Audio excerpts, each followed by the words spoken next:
Top business stories live from Sky News' headquarters. President Trump wins a temporary reprieve from a ruling threatening to throw out the bulk of his sweeping tariff agenda.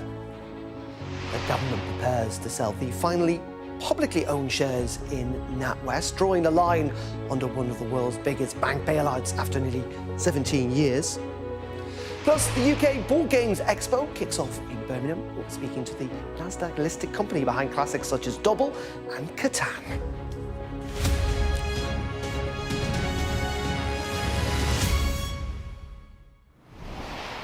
Yeah, very good morning. Welcome to Business Live on this Friday with me, Darren McCaffrey. Well, a federal appeals court has offered Donald Trump a temporary reprieve from a ruling threatening to throw out the bulk of his sweeping tariff agenda. The White House celebrated the order. However, the pause is only temporary until the court decides whether President Trump's tariff regime is actually legal. Well, let's speak to Chris Southworth. He's Secretary General of the International Chamber of Commerce UK. Chris, very good morning to you. I assume you are not very happy with this reprieve, frankly. I assume that you would have wanted these tariffs to be thrown out entirely. Well, this is interesting, isn't it? I mean, it's just more of the same thing, isn't it? Chopping, changing. You know, 1 minute we're told, that legal cases are being lodged, and then there's an overturn literally within 24 hours. Unfortunately, all it means is we're entering a new phase now of the whole tariff agenda post-Liberation Day that adds more uncertainty to business. And it doesn't really change the bigger picture that companies are de-risking global supply chains outside of the US. Governments are doing very similar in terms of de-risking economies because there's been an awful lot of damage, economic damage done to foreign investors, companies, as well as economies like the UK. Just in that, just talk us through, because we spent a lot of time in the last 6 months talking about tariffs, almost as if they're imaginary or that they are intangible, if you like. There's no real world consequence. Talk us through what those consequences already are from what you can see. Well, I think what's interesting about these legal suits, and there's more coming, we understand, is it's coming from 5 small companies in the US. So, is this the beginning of a fight back from within US industry? That's a really interesting point. But also it's coming from the very same companies that the US administration is saying that they are supporting with tariffs. We've said all along that tariffs are bad for business and bad for consumers. What we're now starting to see is, legal challenges coming into the courts. And that means, unfortunately, we're likely to go into a whole set of, weeks and months of legal wrangling while companies either bring lawsuits.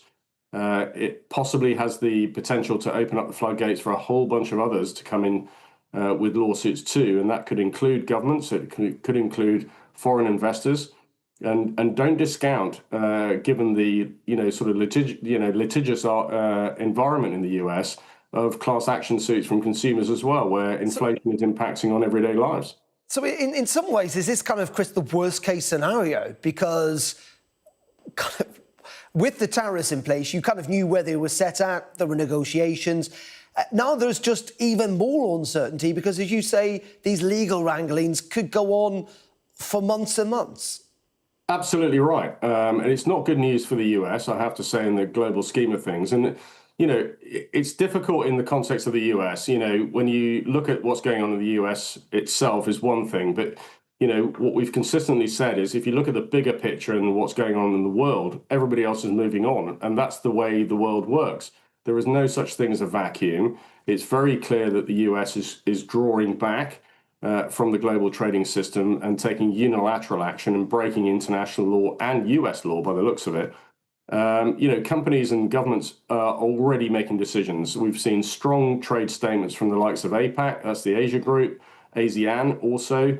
We're seeing the same from Europe, fighting back and saying, actually, we are supporters of the international trading system, the rules-based system, and we're likely to see the same from the Commonwealth Trade Ministers meeting in a few weeks' time. So, the rest of the world is moving on, companies are moving on, supply chains are moving on. There's a restructuring of that landscape. All of that is bad news for the US. But we all support the US. We're big supporters and we work very closely with them. And we have to be talking about that, Chris, just on the UK deal with the US, Are you frustrated that it's not yet even been implemented? I mean, there's not even a timeline for implementation yet. And by the way, these are on tariffs that are unlikely to change with that judicial process.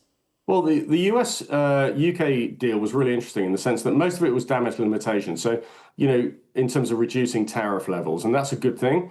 But now we're not sure whether those tariffs even exist from a legal standpoint. So there's a big question mark around all of that. But anything that reduces tariffs is good for UK business, is good for the UK economy. What was also announced, but in the small print, was a commitment to do a digital trade agreement. Now, that could really increase investment finance and make trade a lot easier between the US and UK, which is one of the biggest, trade flows in the world trade economy. So we can progress on that, and that's a good example where we can make progress without getting into the tariff argument, which is now completely unclear as to what the legal position of the US is. OK, Chris, really appreciate your time this morning from the International Chamber of Commerce, UK. Thank you very much indeed. My pleasure. Well, staying with the United States, and investors on Wall Street are warning that a so far little publicised paragraph in Donald Trump's budget mega bill could actually have devastating consequences for American inward investment. So-called Section 899 allows the US government to raise taxes on foreign investments, meaning that British investors and pension holders could face higher taxes on their assets. Katie Martin, we're going to speak to her in a set. Well, let's speak to her actually from the Financial Times. Joins me now. Katie, very good morning to you. Just talk us through what this all fundamentally means. Well, yes, as you were just discussing in the previous section, global investors are already very nervous about putting money to work in the US because of this total chaos over tariffs. No one knows really what is going on. It's very difficult for businesses to plan. It's very difficult for investors to know whether the US is a safe place to put my pension and yours to work. And then on top of this, we have Donald Trump's One Big Beautiful Budget Act that's making its way through the US system at the moment. And as you say, there is this little part of it that has gone largely unnoticed, apart from by a few tax nerds, that effectively says that it would be possible for the US to raise taxes on investments going into the US if it deems that those investments are coming from countries that they think have unfair tax regimes of their own. So it's being described as a revenge tax. It's a way to extract more money from countries that Donald Trump has other types of arguments with.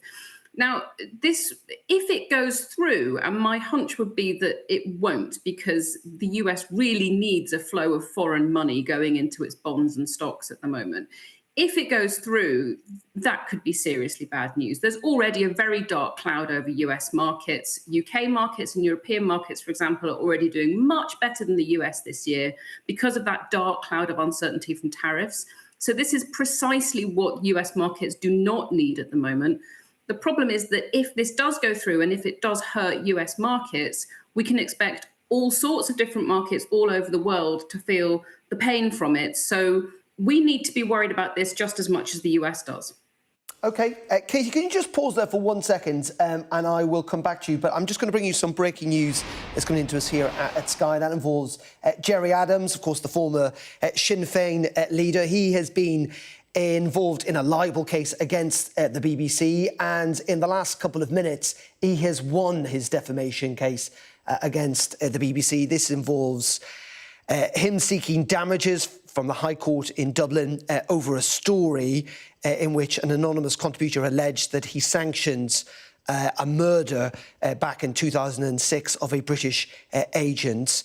Gerry Adams has always denied any involvement in it. He took the BBC to courts, claiming that he had been defamed. And as I say, in the last couple of minutes, we've heard from that court in Dublin that he has won that libel case and will be awarded damages of €100,000.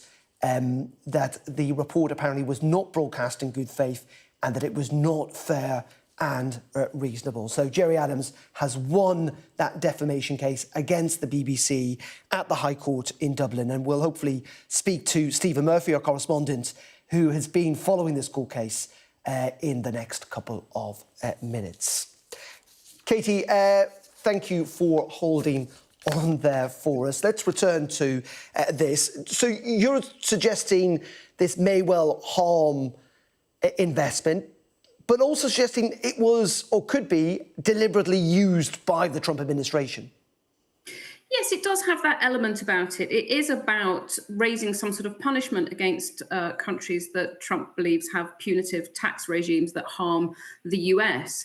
But I would say that although the impact of this Section 899 going through would potentially be quite dramatic, you have to bear in mind that the Trump administration has threatened a lot of quite dramatic action over the past few months that has not come to pass. So we have this, the tariffs have not been enacted in the way that was first envisioned.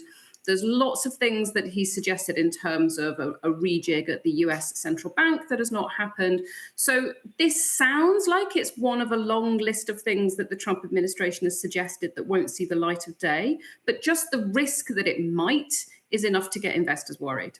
And can you just very finally, the markets in reacting to these tariff decisions, I mean, they almost don't know what to do. They seem almost at sea as the rest of us. Oh, I mean, absolutely. No one knows what on earth is going on. I talk to a lot of investors who manage a lot of money for a living, and nobody has a clue what is going on with the administration.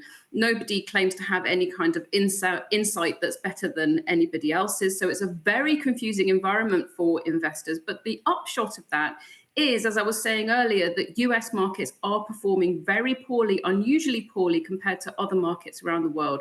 European stock markets, even UK stock markets, doing much better. OK, Katie, really appreciate your time and your insight this morning from the Financial Times there. Katie Martin, thank you. Now, the government is preparing to sell the last publicly owned shares in NatWest Group, drawing down the biggest bank bailout to a close after nearly 17 years. The Treasury is due to announce that the remaining stake, which is down to roughly 0.1%, is due to be sold in the coming days. Well, delighted to say in the studio is our business and economics correspondent, Gurpreet Narwan. A very good morning to you.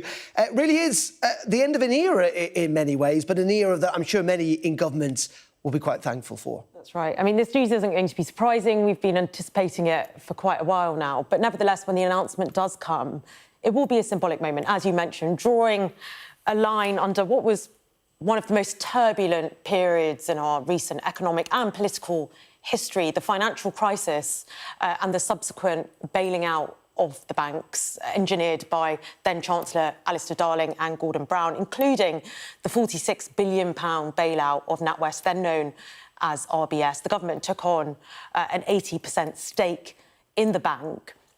But since 2001, it's had a plan in place to sell that stake, to return the bank gradually back into the private sector. And we think that stake now stands at about, well, it does stand at about 0.1%, depending on whether they've actually sold it or not yet. Still waiting for the announcement.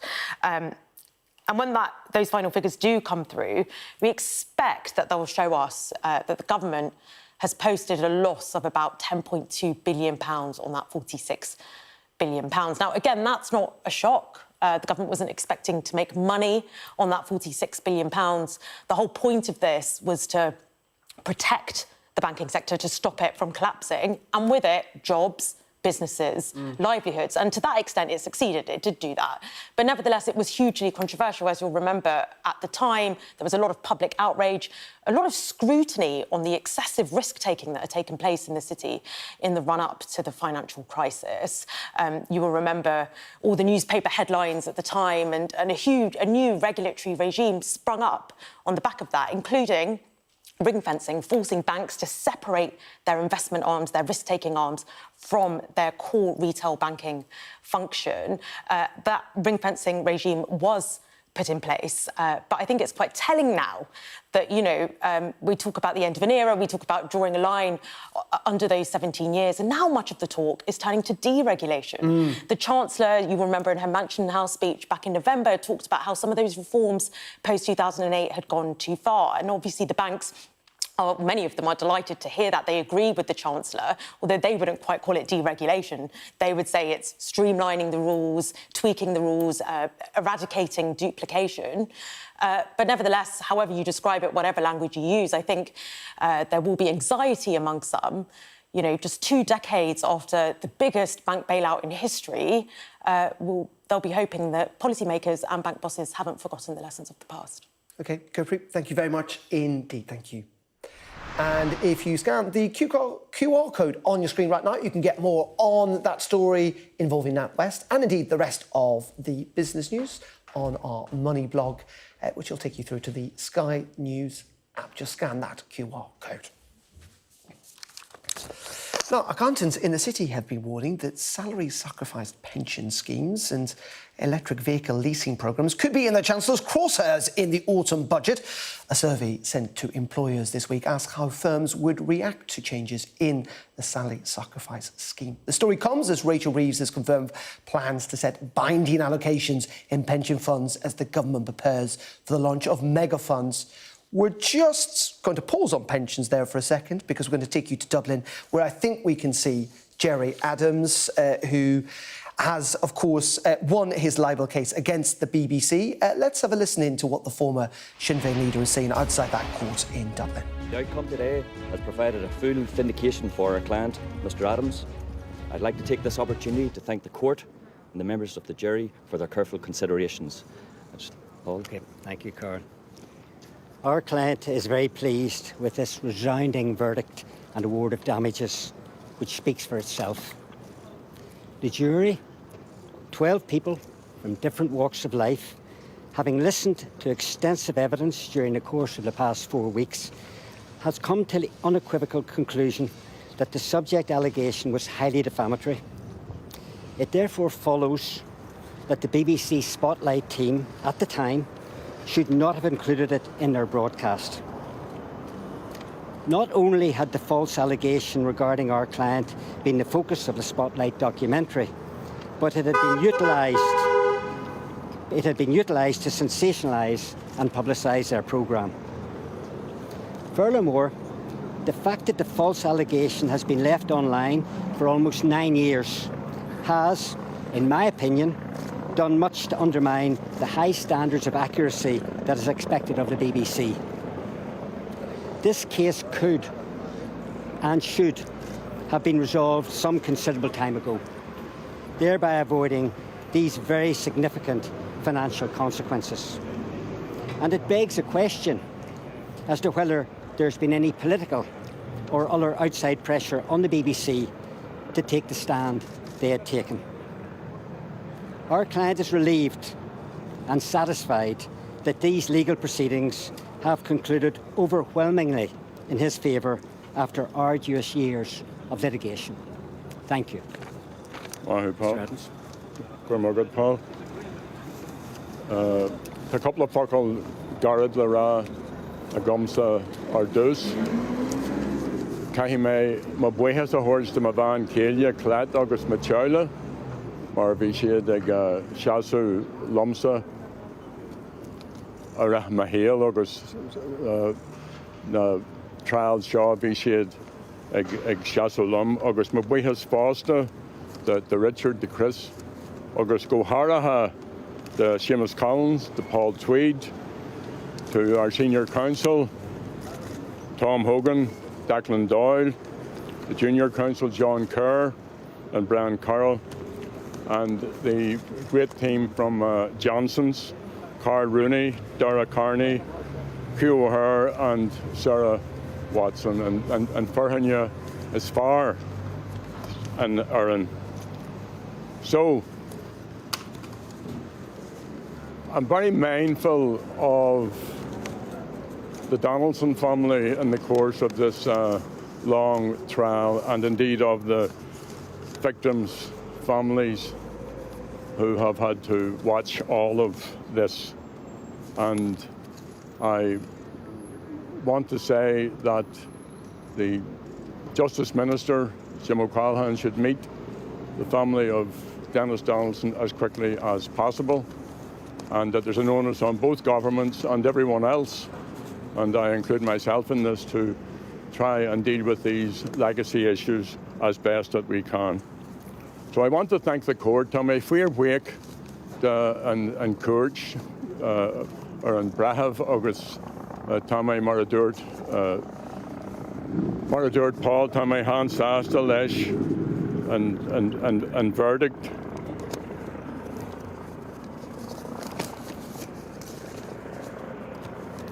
From my perspective, taking this case was about putting manners on the British Broadcasting Corporation. I know many, many journalists. I like to think that I get on well with the most of them. And I wish you well, and I would uphold your right to do your job. But the British Broadcasting Corporation upholds the ethos of the British state in Ireland. And in my view, it's out of sync in many, many fronts with the Good Friday Agreement. It hasn't caught on to where we are on this island as part of the process, the continuing process of building peace and justice and harmony and hopefully in the time ahead, unity. So I don't want to be leaving anyone out. Van Bommetje. And Dúirt Paul get a beag faoi, political interference. I'm very mindful that this case could have been settled. The licence payers are going to pay for this. The BBC aren't using their own money. Spotlight aren't using their own money. It's the licence payers, and as Paul Tweed has said, this could have been sorted out a long time ago. But I'm mindful of an unrelated case, again, which I won, and which the Supreme Court in London decided that I and up to 300 or 400 other internees had been unlawfully detained. And the British Prime Minister is refusing to pay, I don't mind, but is refusing to pay compensation to what are now quite elderly former internees. And he has actually said that he will use every conceivable mechanism to prevent compensation being paid. So if you want an explanation why this went on for 9 years and why we spent 5 weeks here, I think there is direct political interference with this. So anyway, thanks for sticking it with us, all of you, and good luck. And Mr. Adams, can I ask, the court has heard an awful lot about your reputation. It's heard about allegations of your leadership. We're not answering questions. No, It heard about this being allegedly an attempt to launder your reputation. What do you think that this outcome means for your reputation? well, I've always been satisfied with my reputation. Obviously, like yourself, we all have flaws in our character, but the jury made the decision. And let's accept the outcome, and let's accept what the jury said. And thank you. Thank you. No more questions. Thank you. No more questions. OK, that is Gerry Adams there outside the High Court in Dublin, who has won €100,000 in damages over a BBC story about the murder of a British agent. The former Sinn Féin leader alleged that he was defamed by a BBC Northern Ireland programme broadcast back in 2016 and an accompanying online article that an anonymous contributor alleged he had sanctioned the 2006 murder of Dennis Donaldson. Mr Adams had denied any involvement, and as you've seen, after 6 hours and 49 minutes of deliberations at Dublin's High Court, the jury found that Gerry Adams had been defamed, that he has won that libel case and has won €100,000 in damages. We're hoping to hear from our Ireland correspondent, Stephen Murphy, and as soon as he manages to come up, we will talk to him about the ramifications of that court case. Let's bring you some other breaking news, and that is that Paul Doyle, the 53-year-old, has been remanded in custody at Liverpool Magistrates Court, charged with 7 offences relating to the Liverpool Victory Parade crash. Katerina Witotsky is live outside that Magistrates Court. And Mr Doyle, the former Royal Marine, being remanded in custody. Yes, and we understand will appear in Crown Court here in Liverpool later on today. Paul Doyle, 53, entered the dock this morning in Liverpool Magistrates Court. He was wearing a black suit with a grey tie and appeared to be holding back tears, and then sat in the dock with his head bowed as he listened to those 7 charges being read out in court today. Those 7 charges, including ones of causing grievous bodily harm, malicious wounding and dangerous driving, are all relating to 6 people, including 2 children. We know there is intense public interest in this story, in the courtroom today full of journalists. You might be able to see some of the rows of photographers behind me standing outside of court. Mr. Doyle has been held in police custody since Monday night during that incident at the tail end of Liverpool Football Club's victory parade. He was brought to court this morning, we believe, in a white police van, and as you say, remanded in custody now, with the next step in this judicial process being a hearing in Liverpool Crown Court, which we're expecting a little bit later today. As you say, this comes at a time, of course, in which the people of Liverpool are still effectively dealing with this tragedy, this incident on Monday. A total of 79 people were injured. Yes, and the police have been giving us regular updates, haven't they, on the condition of those people injured when a car came onto a street which should have been effectively sealed off to all public traffic. There were thousands of people on Water Street on Monday at 6 p.m. When this incident happened. Hundreds of thousands of people, though, had been in the city to watch Liverpool Football Club on top of a bus, doing their typical victory parades as you'd normally expect from a football team who just won the Premier League. And as you say, nearly 80 people in hospital at some point over the past 4 days receiving treatment, with police letting us know yesterday that the youngest person needing hospital treatment was 9 years old. The oldest was a person in their late 70s. But the charges here in court as they stand relating to just 6 people, although the Crown Prosecution Service say that they will be continually updating and reviewing those charges as the police investigation continues. Katerina, thank you very much indeed. OK, we'll have continuing coverage of that breaking news at the top of the hour at 12. Business Live back on Monday. Join me then if you can. Goodbye.